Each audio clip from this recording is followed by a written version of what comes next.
ਯਾਰੋ ਠੱਗਾਂ ਦੀ ਰਿਉੜੀ ਹੀਰ ਜੱਟੀ, ਯਾਰੋ ਠੱਗਾਂ ਦੀ ਰਿਉੜੀ ਹੀਰ ਜੱਟੀ, ਨਹੀਂ ਮਾਹਾਂ ਦੇ ਆਟੇ ਦੀ ਪਾਪੜੀ ਏ।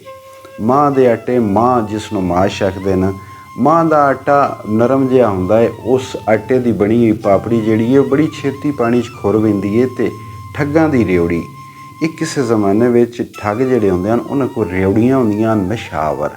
ਬਿਸਮਿਲ੍ਲਾਹਿਰਰਹਿਮਾਨਿਰਰਹੀਮ। ਸ਼ਰ੍ਹਾ ਹੀਰ ਵਾਰਿਸ ਸ਼ਾਹ ਦੀ ਇੱਕ ਅਗਲੀ ਕਿਸ਼ਤ ਵਿੱਚ ਸਾਰਿਆਂ ਸੱਜਣਾਂ ਨੂੰ ਜੀ ਆਇਆਂ ਨੂੰ ਹੈ। ਗੱਲ ਹੁਣ ਖਰਾਬ ਹੁੰਦੀ ਪਈ ਹੈ। ਹੀਰ ਦੀ ਗੱਲ ਜਿਹੜੀ ਹੈ ਉਹ ਹੌਲੀ ਹੌਲੀ ਨਸ਼ਰ ਹੋਣ ਲੱਗ ਪਈ ਹੈ। ਅਤੇ ਹੁਣ ਉਹ ਪਿੱਛੇ ਜਿਹੜੇ ਬੇਲਿਆਂ ਦੇ ਝੂਠੇ ਮੁਹੱਬਤਾਂ ਇਸ਼ਕ ਦੀਆਂ ਗੱਲਾਂ ਉਹ ਹੁਣ ਹੌਲੀ ਹੌਲੀ ਘਟਦੀਆਂ ਪੈਂਦੀਆਂ ਨੇ। ਅਤੇ ਕਿੱਸੇ ਵਿੱਚ ਹੁਣ ਥੋੜ੍ਹੀ ਜਿਹੀ ਸਖਤੀ ਆਉਣਾ ਸ਼ੁਰੂ ਹੋ ਗਈ ਹੈ। ਮਾਂ ਹੀਰ ਦੀ ਤੇ ਲੋਕ ਕਰਨ ਚੁਗਲੀ, ਤੇਰੀ ਮਲਕੀਏ ਧੀ ਖਰਾਬ ਹੈ ਨੀ। ਲੋਕ ਮਲਕੀ ਜਿਹੜੀ ਹੀਰ ਦੀ ਮਾਂ ਹੈ ਉਸ ਨੂੰ ਆ ਕੇ ਗੱਲਾਂ ਕਰਨ ਲੱਗ ਪਏ ਕਿ ਤੇਰੀ ਧੀ, ਉਹਦਾ ਚਾਲ ਚਲਨ ਉਹ ਠੀਕ ਨਹੀਂ ਹੈ। ਅਸੀਂ ਮਾਸੀਆਂ ਫੁੱਫੀਆਂ ਲੱਜ ਮੋਈਆਂ, ਸਾਡਾ ਅੰਦਰੋਂ ਜੀ ਕਬਾਬ ਹੈ ਨਹੀਂ। ਕਿ ਜਿਹੜੀਆਂ ਉਹਦੀਆਂ ਮਾਸੀਆਂ ਹੀਰ ਦੀਆਂ ਅਤੇ ਉਹਦੀਆਂ ਫੁੱਫੀਆਂ, ਉਹਨਾਂ ਵੀ ਆ ਕੇ ਮਲਕੀ ਨੂੰ ਦੱਸਿਆ ਕਿ ਲੱਜ ਮੋਈਆਂ ਬਈ ਸ਼ਰਮ ਦੀਆਂ ਮਾਰੀਆਂ, ਕਿ ਅਸੀਂ ਤਾਂ ਸ਼ਰਮ ਨਾਲ ਮਰ ਗਈਆਂ। ਸਾਡਾ ਅੰਦਰੋਂ ਜੀ ਕਬਾਬ ਹੈ ਨਹੀਂ, ਸਾਡਾ ਅੰਦਰੋਂ ਦਿਲ ਸੜਿਆ ਪਿਆ ਹੈ ਇਹਦੇ ਮਿਹਣੇ ਸੁਣ ਸੁਣ ਕੇ, ਇਹਦੇ ਤਾਨੇ ਸੁਣ ਸੁਣ ਕੇ। ਇਹ ਤਾਂ ਨਦੀ ਜਨਾਉ 'ਤੇ ਨਸ਼ਰ ਹੋਈ, ਐਸ ਦੁੱਖ ਦਾ ਅਸਾਂ ਅਜ਼ਾਬ ਹੈ ਨਹੀਂ। ਜਨਾ ਯਾਨੀ ਚਨਾਹ, ਦਰਿਆ ਚਨਾਬ, ਕਿ ਸਾਰੇ ਚਨਾਹ ਦੀ ਕੱਦੀ ਉੱਤੇ ਇਹ ਗੱਲ ਮਸ਼ਹੂਰ ਹੋ ਗਈ ਹੈ। ਅਤੇ ਸਨ ਤੇ ਇਸ ਦੁੱਖ ਤੋਂ ਅਸੀਂ ਅਜ਼ਾਬ ਵਿੱਚ ਆ ਗਈਆਂ ਸਨ। ਬੜੀ ਪਰੇਸ਼ਾਨੀ ਬਣ ਗਈ ਹੈ ਕਿ ਸਾਡੀ ਜਿਹੜੀ ਉਹ ਬਣਾਈ ਹੈ ਇਹ ਬਤਰੀ ਹੈ, ਉਸ ਦੀਆਂ ਲੋਕਾਂ ਗੱਲਾਂ ਕਰਨ ਲੱਗ ਪਏ ਨੇ। ਅਸੀਂ ਮਨਾ ਕਰੀਏ ਸਗੋਂ ਸ਼ੋਖ ਹੁੰਦੀ, ਅਸੀਂ ਮਨਾ ਕਰੀਏ ਸਗੋਂ ਸ਼ੋਖ ਹੁੰਦੀ, ਦਿੰਦੀ ਠੋਕ ਕੇ ਰੋਕ ਜਵਾਬ ਹੈ ਨਹੀਂ। ਕਿ ਅਸੀਂ ਉਸ ਨੂੰ ਮਨਾ ਕਰਦੇ ਹਾਂ, ਉਹਨੂੰ ਸਮਝਾਉਂਦੀਆਂ ਅਤੇ ਅੱਗੇ ਹੋਰ ਚਮਕਦੀ ਏ, ਹੋਰ ਅੱਗੋਂ ਆਕੜਦੀ ਏ, ਗੁੱਸਾ ਕਰਦੀ ਏ, ਸ਼ੋਖ ਹੁੰਦੀ ਏ। ਦਿੰਦੀ ਠੋਕ ਕੇ ਰੋਕ ਜਵਾਬ, ਰੋਕ ਦਾ ਮਤਲਬ ਹੈ ਕਿ ਨਕਦ, ਉਸੇ ਵੇਲੇ, ਤੁਰਤ, ਫੌਰਨ। ਬਈ ਅੱਗੋਂ ਸਾਨੂੰ ਉਹ ਸਾਵਾਂ ਜਵਾਬ ਦਿੰਦੀ ਏ, ਉਸੇ ਵੇਲੇ ਮੂੰਹ 'ਤੇ ਬੜਬੜ ਕਰਦੀ ਏ। ਅਸੀਂ ਸਮਝਾਉਂਦੀਆਂ, ਸਾਡੀ ਗੱਲ ਨਹੀਂ ਮੰਨਦੀ। ਧੀਆਂ ਸਾਡੀਆਂ ਦਾ ਸਾਨੂੰ ਫਿਕਰ ਹੋਇਆ, ਧੀਆਂ ਸਾਡੀਆਂ ਦਾ ਸਾਨੂੰ ਫਿਕਰ ਹੋਇਆ, ਤੇਰੀ ਧੀ ਦਾ ਹੋਰ ਖਤਾਬ ਹੈ ਨਹੀਂ। ਕਿ ਸਾਨੂੰ ਤੇ ਹੁਣ ਆਪਣੀਆਂ ਧੀਆਂ ਦਾ ਫਿਕਰ ਪੈ ਗਿਆ, ਤੇਰੀ ਧੀ ਤੇ ਹੋਰਵੇਂ ਹੋਰਵੇਂ ਗੱਲਾਂ ਕਰਦੀ ਏ। ਸਾਨੂੰ ਲੱਗਦਾ ਹੈ ਕਿ ਇਹਦਾ ਸਾਇਆ ਉਹਨਾਂ 'ਤੇ ਵੀ ਨਾ ਪੈ ਜਾਵੇ ਅਤੇ ਸਾਡੀਆਂ ਧੀਆਂ ਵੀ ਖਰਾਬ ਨਾ ਹੋ ਜਾਣ। ਨਾਲ ਚਾਕ ਦੇ ਨਿਊ ਲਗਾਇਆ ਸੂ, ਨਾਲ ਚਾਕ ਦੇ ਨਿਊ ਲਗਾਇਆ ਸੂ, ਅੱਠੇ ਪਾਰ ਹੀ ਰਹਿ ਗਰਕਾਬ ਹੈ ਨਹੀਂ। ਕਿ ਇਸ ਕਾਮੇ ਨਾਲ ਯਾਰੀ ਲਾ ਲਈਏ ਅਤੇ ਹਰ ਵੇਲੇ ਉਹਦੇ ਇਸ਼ਕ ਵਿੱਚ ਗਰਕ ਕੇ ਉਹਦੇ ਪਿੱਛੇ ਮਸਤ ਹੈ। ਹੋਰ ਕੋਈ ਇਸ ਨੂੰ ਗੱਲ ਹੀ ਨਹੀਂ, ਹੋਰ ਕੋਈ ਇਸ ਨੂੰ ਕੰਮ ਹੀ ਨਹੀਂ। ਬੇਲੇ ਜਾਂਦੀ ਮਸੀਤ ਦਾ ਨਾਂ ਲੈ ਕੇ, ਬੇਲੇ ਜਾਂਦੀ ਮਸੀਤ ਦਾ ਨਾਂ ਲੈ ਕੇ, ਕੱਛੇ ਮਾਰ ਕੁਰਾਨ ਕਿਤਾਬ ਹੈ ਨਹੀਂ।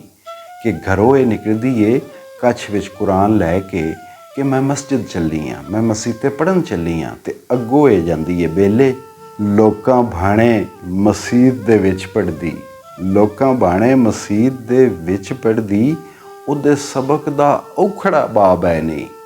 ਕਿ ਬੰਦਿਆਂ 'ਤੇ ਇਹ ਕਿ ਇਹ ਮਸਜਿਦ ਜਾਂਦੀ ਹੈ ਪੜ੍ਹਨ, ਇਹ ਆਪਣੇ ਦੀਨ ਦੀ ਗੱਲ ਜਾ ਕੇ ਪੜ੍ਹਦੀ ਹੈ, ਕੁਰਾਨ ਦੀ ਗੱਲ ਪੜ੍ਹਦੀ ਹੈ। ਪਰ ਇਹ ਜਿਹੜਾ ਪੇ ਸਬਕ ਪੜ੍ਹਦੀ ਹੈ ਨਾ, ਉਹ ਬੜਾ ਔਖਾ ਸਬਕ ਹੈ। ਉਸ ਸਬਕ ਦਾ ਬਾਬ ਬੜਾ ਹੀ ਔਖਾ ਹੈ। ਚਾਕ ਨਾਲ ਅਕਲਿਆਂ ਜਾਏ ਬੇਲੇ, ਹੋਇਆ ਮਾਪਿਆਂ ਧੁਰੋਂ ਜਵਾਬ ਹੈ ਨਹੀਂ। ਕਿ ਇਹ ਕਾਮੇ ਨਾਲ ਬੇਲੇ ਵਿੱਚ ਹਕਲੀ ਜਾਂਦੀ ਏ, ਮਾਂ ਪਿਓ ਦਾ, ਅਤੇ ਮਾਂ ਪਿਓ ਨੇ ਇਸ ਜਵਾਬ ਦੇ ਦਿੱਤਾ ਹੈ, ਉਹਨਾਂ ਦੀ ਇੱਜ਼ਤ ਦਾ ਇਸ ਨੂੰ ਫਿਕਰ ਹੀ ਕੋਈ ਨਹੀਂ। ਸ਼ਮਸੁੱਦੀਨ ਕਾਜ਼ੀ ਨਿਤ ਕਰੇ ਮਸਲੇ, ਸ਼ਮਸੁੱਦੀਨ ਕਾਜ਼ੀ ਨਿਤ ਕਰੇ ਮਸਲੇ, ਸ਼ੋਖ ਧੀ ਦਾ ਵਿਆਹ ਸਵਾਬ ਹੈ ਨਹੀਂ। ਉਹ ਮਲਕੀ ਨਖਦੀਆਂ ਕਿ ਰੋਜ਼ ਸ਼ਮਸੁੱਦੀਨ ਕਾਜ਼ੀ ਮਸਜਿਦ ਵਿੱਚ ਇਹ ਮਸਲੇ ਕਰਦਾ ਹੈ ਕਿ ਧੀ ਸ਼ੋਖ ਹੋਵੇ, ਤੇਜ਼ ਹੋਵੇ, ਚਲਾਕ ਹੋਵੇ, ਅਤੇ ਉਸ ਦਾ ਛੇਤੀ ਨਾਲ ਵਿਆਹ ਕਰਨਾ, ਤੁਰਤ ਵਿਆਹ ਕਰਨਾ ਬੜੇ ਸਵਾਬ ਦਾ ਕੰਮ ਹੈ ਅਤੇ ਕਰ ਦੇਣਾ ਚਾਹੀਦਾ ਹੈ।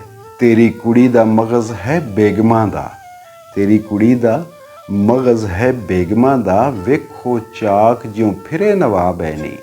ਇਹਦਾ ਚੁਦਰਾਣੀਆਂ ਵਾਲਾ ਦਿਮਾਗ ਹੈ ਤੇ ਉਹਦੀ ਹੁਣ ਯਾਰੀ ਇਹਦੇ ਨਾਲ ਉਹ ਵੀ ਚੌਧਰੀ ਬਣਿਆ ਫਿਰਦਾ ਹੈ, ਨਵਾਬ ਬਣਿਆ ਫਿਰਦਾ ਬਈ ਹੀਰ ਉਹਦੇ ਪਿੱਛੇ ਆਉਂਦੀ ਏ, ਹੀਰ ਉਹਦੇ ਵੱਸ ਵਿੱਚ ਏ। ਵਾਰਿਸ ਸ਼ਾਹ ਮੂੰਹ ਉਂਗਲੀਆਂ ਲੋਕ ਘੱਤਣ, ਵਾਰਿਸ ਸ਼ਾਹ ਮੂੰਹ ਉਂਗਲੀਆਂ ਲੋਕ ਘੱਤਣ, ਚੜੀ ਹੀਰ ਨੂੰ ਲੋੜੇ ਦੀ ਆਬ ਹੈ ਨਹੀਂ। ਬੰਦੇ ਮੂੰਹ ਵਿੱਚ ਉਂਗਲੀਆਂ ਪਾ ਕੇ ਪਰੇਸ਼ਾਨ ਨਾ ਕਿ ਇਸ ਨੂੰ ਲੋੜੇ ਦੀ ਆਬ ਚੜੀਏ।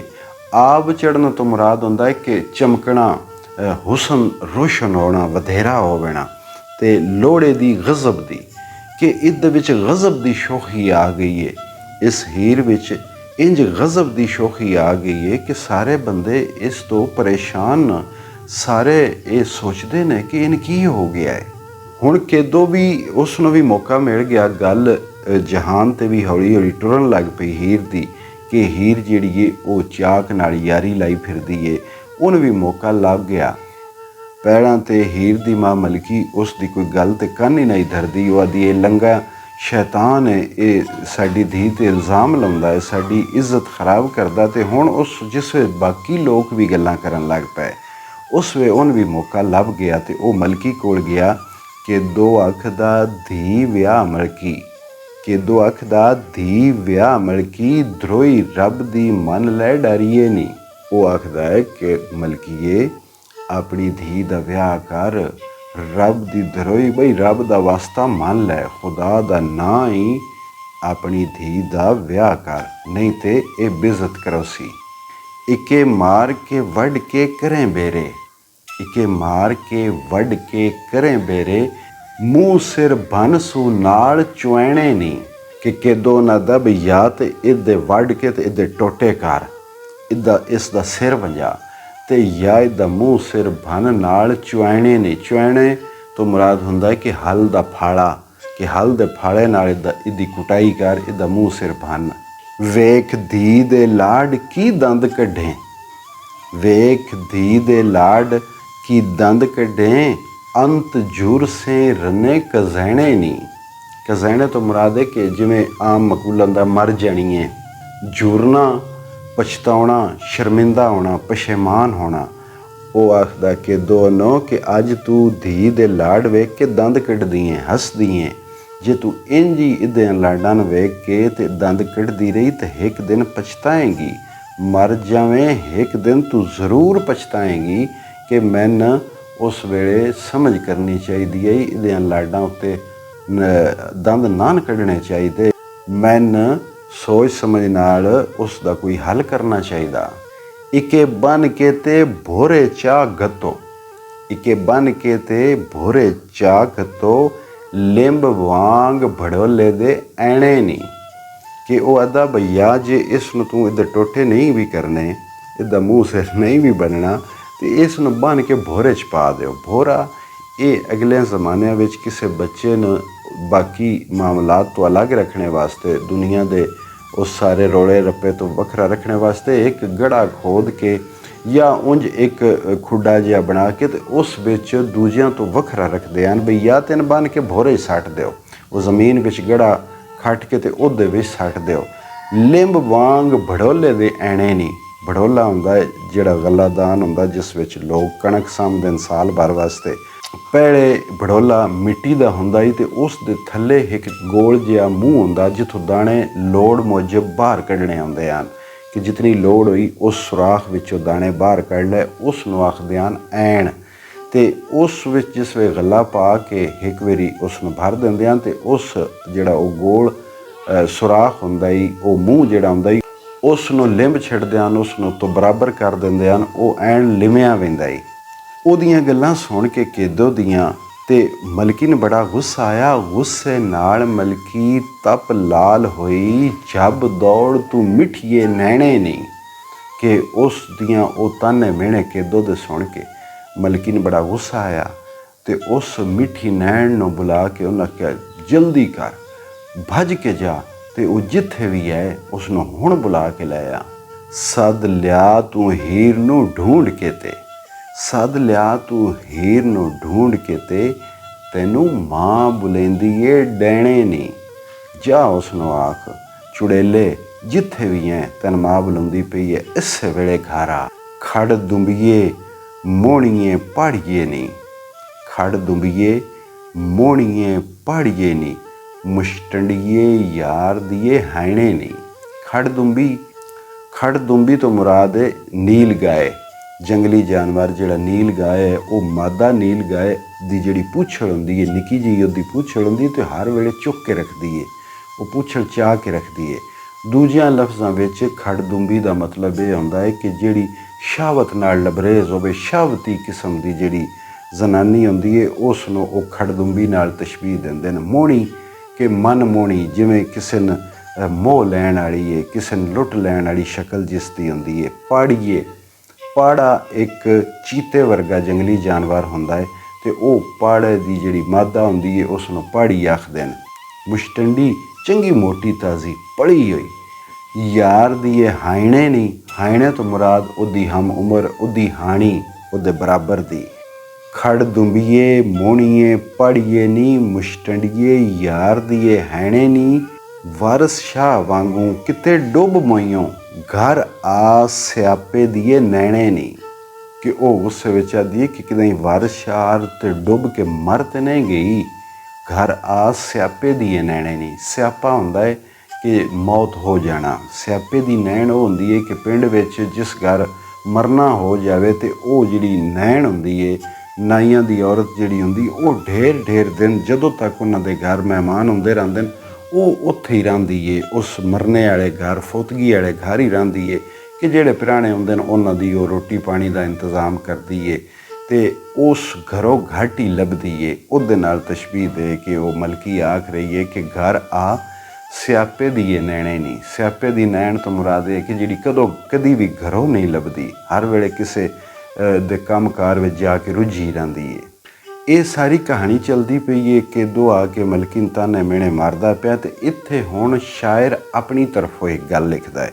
ਉਹ ਤਾਂ ਸਾਰੀ ਕਿਸੇ ਦੀ ਗੱਲ ਹੈ ਜੋ ਆਪਸ ਵਿੱਚ ਉਹ ਕਿਰਦਾਰਾਂ ਦੀ ਗੱਲਬਾਤ ਹੋ ਰਹੀ ਹੈ, ਹੀਰ ਦੀ ਮਲਕੀ ਨਾਲ ਹੋ ਰਹੀ ਹੈ, ਕੇਦੋ ਦੀ ਚੂਚਕ ਨਾਲ ਹੋ ਰਹੀ ਹੈ, ਅਤੇ ਇੱਥੇ ਹੁਣ ਇੱਕ ਸ਼ਾਇਰ ਆਪਣੀ ਤਰਫੋਂ ਗੱਲ ਲਿਖਦਾ ਹੈ, ਯਾਨੀ ਮਕੂਲਾ ਸ਼ਾਇਰ।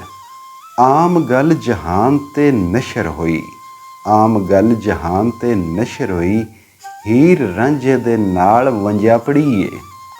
ਇਹ ਵੰਜਾਪੜੀ ਵੰਜਾਪੀ ਤੋਂ, ਇਹ ਉਹੀ ਵਾਰਿਸ ਸ਼ਾਹ ਦਾ ਨਵੇਕਲਾ ਅੰਗ ਕਿ ਲਫ਼ਜ਼ ਨੂੰ ਘੁਮਾ ਕੇ ਉਹਦੇ ਵਿੱਚ ਥੋੜ੍ਹਾ ਜਿਹਾ ਊਂਚ ਨੀਚ ਕਰਕੇ ਅਤੇ ਉਸ ਨੂੰ ਵਰਤ ਲੈਂਦੇ ਨੇ, ਅਤੇ ਅੱਗੇ ਨਾਲੋਂ ਵੀ ਸੋਹਣਾ ਕਰ ਲੈਂਦੇ ਨੇ। ਵੰਜਾਪਣਾ ਤੋਂ ਮੁਰਾਦ ਹੁੰਦਾ ਖਰਾਬ ਹੋ ਜਾਣਾ, ਕਿ ਇਹ ਗੱਲ ਆਮ ਜਹਾਨ 'ਤੇ ਫੈਲ ਗਈ ਹੈ ਕਿ ਹੀਰ ਜਿਹੜੀ ਰਾਂਝੇ ਦੇ ਨਾਲ ਖਰਾਬ ਹੋ ਗਈ ਹੈ, ਵੰਜਾਪੜੀ ਹੈ। ਦਾਣੇ ਇੱਜ਼ਤਾਂ ਦੇ ਰੁਲੇ ਵਿੱਚ ਮਿੱਟੀ, ਦਾਣੇ ਇੱਜ਼ਤਾਂ ਦੇ ਰੁਲੇ ਵਿੱਚ ਮਿੱਟੀ, ਲੱਥੀ ਨੰਗ ਬੜੋਲਿਓ ਚਾਪੜੀ ਏ। ਨੰਗ ਬੜੋਲਾ ਯਾਨੀ ਬੜੋਲਾ ਉਹੀ ਗੱਲਾਂ ਦਾ, ਨੰਗ ਬੜੋਲਾ ਤੋਂ ਮੁਰਾਦ ਇੱਜ਼ਤ ਦਾ ਬੜੋਲਾ, ਇੱਜ਼ਤ ਦੇ ਬੜੋਲੇ ਤੋਂ ਚਾਪੜੀ, ਚਾਪੜੀ ਹੁੰਦਾ ਮਿੱਟੀ ਦਾ ਲੇ ਜਿਹੜਾ ਹੈ, ਬਈ ਉਸ ਬੜੋਲੇ ਤੋਂ ਲੇ ਲੈ ਗਿਆ ਹੈ ਅਤੇ ਦਾਣੇ ਬਾਹਰ ਨਿਕਲ ਆਏ ਅਤੇ ਮਿੱਟੀ 'ਚ ਰੁਲ ਗਏ, ਇੱਜ਼ਤ ਦੇ ਦਾਣੇ। ਦਾਣੇ ਇੱਜ਼ਤਾਂ ਦੇ ਰੁਲੇ ਵਿੱਚ ਮਿੱਟੀ, ਲੱਥੀ ਨੰਗ ਬੜੋਲਿਓ ਚਾਪੜੀ ਏ। ਸੁਣੀ ਕੇਦੋ ਦੀ ਗਈ ਜਹਾਨ ਅੰਦਰ, ਸੁਣੀ ਕੇਦੋ ਦੀ ਗਈ ਜਹਾਨ ਅੰਦਰ, ਕਾਮੇ ਨਾਲ ਜਾਂ ਰੁਜੜੀ ਕਾਕੜੀ ਏ। ਰੁਜੜੀ ਕਾਕੜੀ, ਇਹ ਵੀ ਉਹੀ ਲਫ਼ਜ਼ ਨੂੰ ਵਧਾ ਕੇ ਉਸ ਨੂੰ ਹੋਰ ਸੋਹਣਾ ਬਣਾ ਕੇ ਅਤੇ ਆਪਣੇ ਵਾਸਤੇ ਵਰਤ ਲਿਆ। ਰੁੱਝਣਾ ਮਸ਼ਗੂਲ ਹੋਣਾ, ਕਾਕੜੀ ਕਾਕੀ ਯਾਨੀ ਬੱਚੀ। ਕਿ ਸੁਣੀ ਕੇਦੋ ਦੀ ਗਈ ਜਹਾਨ ਅੰਦਰ, ਕਾਮੇ ਨਾਲ ਜਾਂ ਰੁਜੜੀ ਕਾਕੜੀ ਏ। ਕਿ ਕਾਕੀ ਜਿਸ ਵੇਲੇ ਰਾਂਝੇ ਨਾਲ ਮਸ਼ਗੂਲ ਹੋ ਗਈ, ਮਸਰੂਫ ਹੋ ਗਈ, ਅਤੇ ਇਹ ਹੋਣੇ ਦੀ ਵਜ੍ਹਾ ਤੋਂ ਕੇਦੋ ਦੀ ਗੱਲ ਸੁਣੀ ਗਈ, ਕਿਉਂਕਿ ਉਹ ਚਾਹੁੰਦਾ ਸੀ ਕਿ ਮੈਂ ਇਹਨਾਂ ਨੂੰ ਵੱਖ ਕਰਾਂ ਜਾਂ ਮੈਂ ਇਸ ਕਾਮੇ ਇਸ ਘਰੋਂ ਕਢਾਵਾਂ। ਉਹਦੀ ਹੁਣ ਗੱਲ ਬਣ ਗਈ ਹੈ। ਮਾਊ ਹੀਰ ਦੀ ਰਹੀ ਹੈ ਠਿੱਠ ਹੋ ਕੇ, ਮਾਊ ਹੀਰ ਦੀ ਰਹੀ ਹੈ ਠਿੱਠ ਹੋ ਕੇ, ਜਦੋਂ ਛੋਕਰੀ ਸਾਹਮਣੇ ਆਕੜੀ ਏ। ਕਿ ਹੀਰ ਦੀ ਮਾਂ ਪਰੇਸ਼ਾਨ ਹੋ ਗਈ, ਹੈਰਾਨ ਹੋ ਗਈ ਕਿ ਜਿਸ ਵੇ ਉਹਦੀ ਧੀ ਉਸ ਨੂੰ ਸਾਹਮਣੇ ਆਕੜਨਾ ਸ਼ੁਰੂ ਕਰ ਦਿੱਤਾ, ਉਹਦੇ ਸਾਹਮਣੇ ਖਲੋ ਗਈ। ਵਛੇਰੀ ਅਲਕ ਨੂੰ ਚਾਕ ਨੇ ਜ਼ੇਰ ਕੀਤਾ, ਵਛੇਰੀ ਅਲਕ ਨੂੰ ਚਾਕ ਨੇ ਜ਼ੇਰ ਕੀਤਾ, ਦੇ ਕੇ ਨਾਲ ਪਿਆਰ ਦੇ ਥਾਪੜੀ ਏ। ਅਲਕ ਉਹ ਘੋੜੀ, ਉਹ ਵਛੇਰੀ, ਵਛੇਰੀ ਹੁੰਦੀ ਹੈ ਨੌਜਵਾਨ ਘੋੜੀ, ਅਲਕ ਹੁੰਦੀ ਹੈ ਕਿ ਜਿਹਦੀ ਕੰਡ ਉੱਤੇ ਜੇ ਕੋਈ ਬੈਠੇ ਹੀ ਨਾ ਹੋਵੇ। ਵਛੇਰੀ ਅਲਕ ਨੂੰ ਚਾਕ ਨੇ ਜ਼ੇਰ ਕੀਤਾ ਕਿ ਉਹ ਵਛੇਰੀ ਜਿਹਦੀ ਕੰਡ 'ਤੇ ਅਜੇ ਕੋਈ ਚੜ੍ਹੇ ਹੀ ਨਾ, ਉਸ ਨੂੰ ਚਾਕ ਨੇ ਕਾਮੇ ਨੇ ਜ਼ੇਰ ਕਰ ਲਿਆ। ਦੇ ਕੇ ਨਾਲ ਪਿਆਰ ਦੇ ਥਾਪੜੀ ਏ, ਜਿਵੇਂ ਉਹ ਘੋੜੀ ਦੀ ਧੌਣ ਉੱਤੇ ਪਿਆਰ ਨਾਲ ਥਾਪੀ ਮਾਰਦੇ ਨੇ ਨਾ, ਕਿ ਬੜੇ ਪਿਆਰ ਨਾਲ ਉਸ ਨੂੰ ਥਾਪੜੀ ਦੇ ਕੇ ਉਹਨੇ ਆਪਣੇ ਵੱਸ ਵਿੱਚ ਕਰ ਲਿਆ, ਆਪਣੇ ਕਾਬੂ 'ਚ ਕਰ ਲਿਆ। ਫੇਰ ਨਾਲ ਪਿਆਰ ਵਿਚਕਾਰ ਉਸ ਨੂੰ, ਫੇਰ ਨਾਲ ਪਿਆਰ ਵਿਚਕਾਰ ਉਸ ਨੂੰ ਗੱਦੀ ਪੁਸ਼ਤ ਉੱਤੇ ਚੰਗੀ ਪਾਖੜੀ ਏ, ਕਿ ਫਿਰ ਉਸ ਨੂੰ ਪਿਆਰ ਨਾਲ ਵਿਚਕਾਰ ਕੇ ਵਿਲਾ ਕੇ ਉਹਦੀ ਪੁਸ਼ਤ ਉੱਤੇ, ਉਹਦੀ ਕੰਡੀ ਉੱਤੇ ਚੰਗੀ ਟਿਕਾ ਕੇ ਕਾਠੀ ਪਾਈ। ਵਤ ਨਾਲ ਦਿਲਾਸੇ ਦੇ ਚਾਰ ਟੰਗੜੀ, ਵਤ ਨਾਲ ਦਿਲਾਸੇ ਦੇ ਚਾਰ ਟੰਗੜੀ, ਚੜਿਆ ਉਸ ਤੇ ਮਾਰ ਪਲਾਕੜੀ ਏ। ਟੰਗੜੀ ਟੰਗ ਕੇ ਉਸ ਨੂੰ ਦਿਲਾਸਾ ਦੇ ਕੇ ਤੇ ਟੰਗ ਚਾ ਕੇ ਛਾਲ ਮਾਰ ਕੇ ਕੁੱਦ ਕੇ ਉਛਲ ਕੇ ਚੜ ਗਿਆ ਉਸ ਘੋੜੀ ਅਲਕ ਉੱਤੇ। ਪਲਾਕੜੀ ਮਾਰਨਾ ਹੁੰਦਾ ਹੈ ਕਿ ਜਿਵੇਂ ਭੱਜ ਕੇ ਘੋੜੀ ਦੇ ਉੱਤੇ ਚੜ੍ਹ ਜਾਣਾ, ਕਿ ਉਸ ਨੂੰ ਪਿਆਰ ਨਾਲ ਵਿਚਕਾਰ ਕੇ ਉਸ ਨੂੰ ਆਪਣੇ ਪਿਆਰ ਦੇ ਵਿੱਚ ਲਿਆ ਕੇ ਉਹ ਅਲਕ ਘੋੜੀ ਜਿਸ 'ਤੇ ਜੇ ਕੋਈ ਚੜ੍ਹਿਆ ਨਾ, ਉਹਦੀ ਕੰਡ ਉੱਤੇ ਸੋਹਣੀ ਟਿਕਾ ਕੇ ਕਾਠੀ ਪਾਈ ਤੇ ਉਹਨੂੰ ਦਿਲਾਸੇ ਦੇ ਕੇ ਤੇ ਉਹਦੇ ਉੱਤੇ ਸਵਾਰ ਹੋ ਗਿਆ, ਚੜ੍ਹ ਗਿਆ ਉਸ ਦੇ ਉੱਤੇ। ਨਹੀਂ ਚਾਕ ਦਾ ਸਾਕ ਅੱਜ ਵਿੱਚ ਸਿਆਲਾਂ, ਨਹੀਂ ਚਾਕ ਦਾ ਸਾਕ ਅੱਜ ਵਿੱਚ ਸਿਆਲਾਂ, ਸਿਰਫ ਹੀਰ ਹੀ ਅੰਗ ਦੀ ਸਾਕੜੀ ਏ, ਕਿ ਹੁਣ ਇਸ ਵੇਲੇ ਪੂਰੇ ਸਿਆਲਾਂ 'ਚ ਉਹਦਾ ਕੋਈ ਲੱਗਦਾ ਨਹੀਂ, ਕੋਈ ਜਾਣੂ ਨਹੀਂ, ਸਿਰਫ ਇੱਕੋ ਹੀਰ ਉਹਦੀ ਰਿਸ਼ਤੇਦਾਰਨੀ ਹੈ ਬਸ। ਮਾਈ ਮੱਝੀਆਂ ਦੇ ਸਭੇ ਯਾਰ ਉਸਦੇ, ਮਾਹੀ ਮੱਝੀਆਂ ਦੇ ਸਭੇ ਯਾਰ ਉਸਦੇ, ਕੋਈ 5 ਤੇ 7 ਨਾ ਲਾਕੜੀ ਏ। ਲਾਕੜੀ ਹੁੰਦਾ ਹੈ ਲੱਕ ਬੱਧਾ ਗੁਲਾਮ, ਯਾਨੀ ਨੌਕਰ, ਕਿ ਉਹ ਇਹ ਵੀ ਕੰਮ ਹੈ ਨੌਕਰ ਹੈ, ਅਤੇ ਨੌਕਰਾਂ ਦੇ ਨੌਕਰ ਬੇਲੀ ਹੁੰਦੇ ਨੇ। ਅਤੇ ਇਹ ਜਿਹੜਾ ਕੰਮ ਹੈ, ਇਹ ਜਿਹੜਾ ਮਾਹੀ ਹੈ ਮੱਝਾਂ ਦਾ, ਇਹਦੇ ਜਿਤਨੇ ਉੱਥੇ ਮੱਝਾਂ ਦੇ ਮਾਹੀ ਹਨ, ਜਿਤਨੇ ਚਰਵਾਲ ਹਨ, ਸਾਰੇ ਇਹਦੇ ਬੇਲੀ ਨੇ, ਸਾਰੇ। ਕੋਈ 5-7 ਨੌਕਰ ਹੀ ਇਹਦੇ ਬੇਲੀ ਨਹੀਂ ਹਨ, ਉਸ ਇਲਾਕੇ ਦੇ ਸਾਰੇ ਮਹੀਵਾਲ ਇਹਦੇ ਪਿਆਰੇ ਨੇ। ਯਾਰੋ ਠੱਗਾਂ ਦੀ ਰਿਉੜੀ ਹੀਰ ਜੱਟੀ, ਯਾਰੋ ਠੱਗਾਂ ਦੀ ਰਿਉੜੀ ਹੀਰ ਜੱਟੀ, ਨਹੀਂ ਮਾਹਾਂ ਦੇ ਆਟੇ ਦੀ ਪਾਪੜੀ ਏ। ਮਾਂ ਦੇ ਆਟੇ, ਮਾਂ ਜਿਸ ਨੂੰ ਮਾਸ਼ ਆਖਦੇ ਨਾ, ਮਾਂ ਦਾ ਆਟਾ ਨਰਮ ਜਿਹਾ ਹੁੰਦਾ ਹੈ, ਉਸ ਆਟੇ ਦੀ ਬਣੀ ਹੋਈ ਪਾਪੜੀ ਜਿਹੜੀ ਹੈ ਉਹ ਬੜੀ ਛੇਤੀ ਪਾਣੀ 'ਚ ਖੁਰ ਪੈਂਦੀ ਹੈ। ਅਤੇ ਠੱਗਾਂ ਦੀ ਰਿਉੜੀ, ਇਹ ਕਿਸੇ ਜ਼ਮਾਨੇ ਵਿੱਚ ਠੱਗ ਜਿਹੜੇ ਹੁੰਦੇ ਹਨ ਉਹਨਾਂ ਕੋਲ ਰਿਉੜੀਆਂ ਹੁੰਦੀਆਂ ਨਸ਼ਾਵਰ, ਪਰ ਉਹ ਰਿਉੜੀ ਇੰਝ ਦੀ ਹੁੰਦੀ ਹੈ ਕਿ ਮੂੰਹ ਵਿੱਚ ਖੁਰਦੀ ਨਹੀਂ। ਉਹਨਾਂ ਜਿਸ ਨੂੰ ਠੱਗਣਾ ਹੁੰਦਾ ਹੈ, ਜਿਸ ਨੂੰ ਲੁੱਟਣਾ ਹੁੰਦਾ, ਉਸ ਨੂੰ ਰਿਉੜੀ ਖਵਾਉਂਦੇ ਹਨ ਅਤੇ ਉਹ ਬੰਦਾ ਬੇਹੋਸ਼ ਹੋ ਪੈਂਦਾ। ਪਰ ਇਹ ਰਿਉੜੀ ਇੰਝ ਦੀ ਹੈ ਕਿ ਮੂੰਹ ਵਿੱਚ ਜਾ ਕੇ ਖੁਰਦੀ ਨਹੀਂ, ਉਵੇਂ ਦੀ ਉਵੇਂ ਸਾਬਤ ਸਾਲਮ ਰਹਿੰਦੀ ਹੈ। ਉਹ ਉਸ ਬੰਦੇ ਨੂੰ ਲੁੱਟ ਕੇ ਅਤੇ ਇਸੇ ਰਿਉੜੀ ਨਾਲ ਅੱਗੇ ਜਾ ਕੇ ਕਿਸੇ ਹੋਰ ਨੂੰ ਵੀ ਲੁੱਟ ਲੈਂਦੇ ਹਨ। ਅਤੇ ਇਹ ਉਹ ਆਖ ਰਹੇ ਨੇ ਕਿ ਇਹ ਹੀਰ ਜਿਹੜੀ ਹੈ, ਇਹ ਮਾਂ ਦੇ ਆਟੇ ਦੀ ਪਾਪੜੀ ਨਹੀਂ ਕਿ ਇੰਝ ਗੱਲ ਗੱਲ 'ਤੇ ਖੁਰ ਜਾਣ ਵਾਲੀ, ਇਹ ਠੱਗਾਂ ਦੀ ਰਿਉੜੀ ਹੈ। ਇਹ ਕਈਆਂ ਨੇ ਠੱਗ ਕੇ ਵੀ ਉਵੇਂ ਦੀ ਉਵੇਂ ਹੀ ਰਹਿਣ ਵਾਲੀ ਸ਼ੈ ਹੈ। ਹੁਣ ਇੱਥੇ ਸ਼ਾਇਰ ਆਪਣੀ ਤਰਫੋਂ ਉਹਨਾਂ ਜੱਟਾਂ ਦੀ ਗੱਲ ਪਿਆ ਕਰਦਾ ਜਿਨ੍ਹਾਂ ਕੋਲ ਰਾਂਝਾ ਕਾਮਾ ਰਹੇ ਹੈ, ਕਿ ਔਕੜ ਪਈ ਨੂੰ ਅੰਤ ਵਿਆਹ ਦੇ ਸਣ, ਅਜੇ ਆਖਦੇ ਲੋਕ ਅਨਾਖੜੀ ਏ। ਅਨਾਖੜੀ ਹੁੰਦੀ ਹੈ ਨਾਦਾਨ ਕੁਆਰੀ ਲੜਕੀ, ਕਿ ਅਜੇ ਤਾਂ ਬੰਦੇ ਆਦਨ ਕੁਆਰੀ ਏ, ਅਤੇ ਜਿਸ ਵੇ ਔਕੜ ਪਾਉਣੀ ਹੈ, ਮੁਸ਼ਕਿਲ ਪਾਉਣੀ ਹੈ, ਬੇ ਗੱਲ ਜ਼ਿਆਦਾ ਜਿਹੜੀ ਮਜ਼ਬੂਤ ਹੋਣੀ ਹੈ, ਅਤੇ ਉਹਨਾਂ ਕਿਸੇ ਹੋਰ ਪਾਸੇ ਇਸ ਨੂੰ ਵਿਆਹ ਹੀ ਦੇਣਾ ਹੈ। ਮਾਲਕ ਨਾਣ ਵਲਾਈ ਕੇ ਵਾਹ ਲਈ ਸਨ, ਮਾਲਕ ਨਾਣ ਵਲਾਈ ਕੇ ਵਾਹ ਲਈ ਸਨ, ਭਾਵੇਂ ਕੰਨ ਤੋਂ ਉੱਡ ਜਾਏ ਟਾਕੜੀ ਏ। ਨਾਣ ਉਹ ਰੱਸਾ ਹੁੰਦਾ ਹੈ ਕਿ ਜਿਹੜੀ ਅਗਲੇ ਜ਼ਮਾਨੇ ਵਿੱਚ ਜਿਹੜੀ ਲੱਕੜੀ ਦੀ ਹਲ ਚਲਾਉਂਦੇ ਹਨ, ਅਤੇ ਅੱਗੇ ਇੱਕ ਪੰਜਾੜੀ ਹੁੰਦੀ ਹੈ ਜਿਸ ਦੇ ਵਿੱਚ ਦੋਵਾਂ ਦੰਦਾਂ ਦੇ ਦੋਵਾਂ ਢੱਗਿਆਂ ਦੇ ਸਿਰ ਹੁੰਦੇ ਹਨ। ਉਸ ਪੰਜਾੜੀ ਦੇ ਵਿਚਕਾਰ ਜਿਹੜੀ ਹਲ ਹੁੰਦੀ ਹੈ, ਉਸ ਦੀ ਜਿਹੜੀ ਲੱਕੜ ਹੁੰਦੀ ਹੈ, ਉਹ ਉੱਥੇ ਜਾ ਕੇ ਇੱਕ ਮੋਟੇ ਰੱਸੇ ਨਾਲ ਬੰਨੀ ਹੋਈ ਹੁੰਦੀ ਹੈ, ਉਸ ਨੂੰ ਆਖਦੇ ਹਨ ਨਾਣ। ਅਤੇ ਨਾਣ ਵਲਾਉਣੇ ਦਾ ਮਤਲਬ ਇਹ ਹੈ ਕਿ ਉਂਝ ਤੇ ਉਹ ਵਿਚਕਾਰ ਰੱਸਾ ਪਿਆ ਹੁੰਦਾ ਹੈ, ਪਰ ਜੇ ਕੋਈ ਇੱਕ ਢੱਗਾ ਚੋਖਾ ਤੇਜ਼ ਹੋਵੇ ਆ, ਚਲਾਕ ਹੋਵੇ ਆ, ਸ਼ਰਾਰਤੀ ਹੋਵੇ ਆ, ਅਤੇ ਉਹ ਨਾਣ ਜਿਹੜਾ ਹੈ ਉਹ ਥੋੜ੍ਹਾ ਜਿਹਾ ਉਸ ਢੱਗੇ ਵਾਲੇ ਪਾਸੇ ਕਰ ਛੱਡਦਾ ਏ। ਉਹ ਹਾਲੀ ਜਿਹੜਾ ਹੁੰਦਾ ਏ, ਜਿਸ ਢੱਗੇ ਵਾਲੇ ਪਾਸੇ ਉਹ ਨਾਣ ਥੋੜ੍ਹਾ ਜਿਹਾ ਨਾਲ ਹੋਵੇ ਆ, ਉਸ ਢੱਗੇ ਦਾ ਟਿੱਲ ਚੋਖਾ ਲੱਗਦਾ, ਉਸ ਢੱਗੇ ਦਾ ਜ਼ੋਰ ਚੋਖਾ ਲੱਗਦਾ। ਉਹ ਗੱਲ ਕਰ ਰਹੇ ਹਨ ਕਿ ਮਾਲਕ ਨਾਣ ਵਲਾਈ ਕੇ ਵਾਹ ਲਈ ਸਨ, भावें कन तोड़ जाए टाकड़ीए, कन गर्दन नवा देन, टाकड़ी टोटा टुकड़ा कि भावें गर्दन दे टोटे उड़ जान ना, ਜਿਹੜੇ ਮਾਲਕ ਹੁੰਦੇ ਨੇ ਉਹ ਨਾਣ ਉਸ ਪਾਸੇ ਖਿਸਕਾ ਕੇ ਵਾਹ ਲੈਂਦੇ ਨੇ। ਜਿਹੜਾ ਬਾਲਾ ਚਲਾਕ ਤੇ ਬਾਲਾ ਅਥਰਾ ਡੱਗਾ ਹੁੰਦਾ ਹੈ, ਮਾਲਕਾਂ ਕੋਲੇ ਵਾਲ ਹੁੰਦਾ ਹੈ ਕਿ ਉਹਨੂੰ ਕਾਬੂ ਕਰ ਲੈਂਦੇ ਨੇ ਤੇ ਉਸ ਕੋਲ ਵੀ ਉਹ ਹਲ ਵਹਾ ਲੈਂਦੇ ਨੇ। ਜਿੰਨਾ ਚਾਹ ਹੈ ਪੱਕਿਆਂ ਮੇਵਿਆਂ ਦੀ, ਜਿੰਨਾ ਚਾਹ ਹੈ ਪੱਕਿਆਂ ਮੇਵਿਆਂ ਦੀ, ਕੱਚੀ ਤੋੜਦੇ ਨਹੀਂ ਅੰਬਾ ਖੜੀਏ। ਅੰਬਾ ਖੜੀ ਅੰਬੀ, ਕੱਚਾ ਅੰਬ, ਕੱਚੀ ਕੇਰੀ ਕਿ ਜਿਨ੍ਹਾਂ ਨਾ ਪੱਕੇ ਤੇ ਮਿੱਠੇ ਫਲ ਖਾਣ ਦਾ ਸ਼ੌਕ ਹੋਵੇ, ਉਹਨਾਂ ਕਦੀ ਕੱਚੇ ਫਲ ਨਹੀਂ ਤਰੋੜੇ, ਉਹ ਪੱਕਣ ਦਾ ਇੰਤਜ਼ਾਰ ਕਰਦੇ ਨੇ। ਹੋ ਜਾਏਗੀ ਸਾਰੀ ਹੀ ਗੱਲ ਉਜਲੀ, ਹੋ ਜਾਏਗੀ ਸਾਰੀ ਹੀ ਗੱਲ ਉਜਲੀ, ਵਾਰਿਸ ਸ਼ਾਹ ਨੇ ਅਕਲ ਥੀ ਜਾਚੜੀਏ ਕਿ ਵਾਰਿਸ ਸ਼ਾਹ ਇਸ ਗੱਲ ਦੀ ਸਮਝ ਆ ਗਈ ਹੈ। ਵਾਰਿਸ ਸ਼ਾਹ ਇਸ ਗੱਲ ਨੂੰ ਢੂੰਢ ਲਿਆ ਹੈ।